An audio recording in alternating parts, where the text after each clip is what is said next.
to kind of go over to Capella Tower and see the new building and kind of see the workspace and see how it all happens. You got the newsroom, right? You got the marketing people, and it's really, really cool just to kind of be in the environment. I looked for you. I didn't see you there. I figured you were in the field. Was not invited. You were not invited. And this was the coolest thing, and this is what we talked about. The first thing I said was there were probably, 6 or 8 men in the room.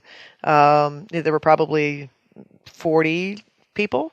And so I wanted to acknowledge the men, because sometimes that's not easy to do, to go to a women's networking leadership event.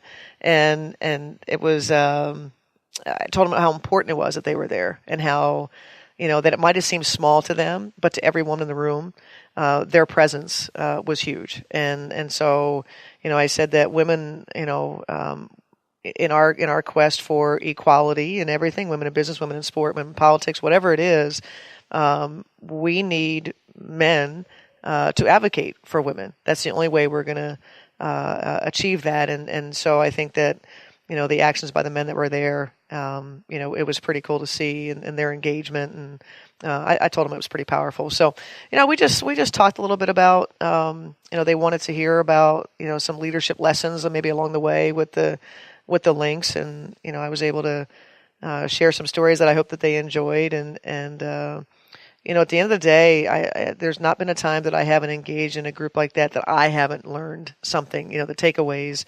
because and I said that, while it's a different business, I can talk to a group of CPAs, I can talk to a group of lawyers, I can talk to a group of politicians, whatever it is. At the end of the day, the common thing is we're people, and what makes people tick is something that I really enjoy learning about. What are the challenges? What do people enjoy about what they do?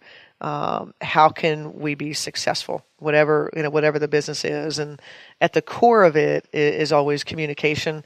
So we talked a lot about communication, things that I have found important, leadership team. I always talk about our captains being leaders.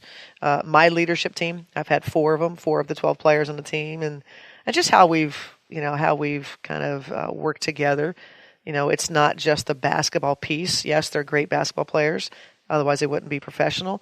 But it's just so much more that goes into it, to acknowledge one another, to be truly selfless.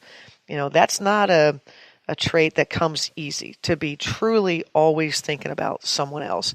Because inherently you go, what about me? How do I fit into this? And so how to, maybe channel the energy of that individually into being able to be successful as a group. And I enjoyed the hour. I certainly hope that they did. Good stuff. We want to do a quick show just kind of on Thanksgiving themes and Cheryl's life and career.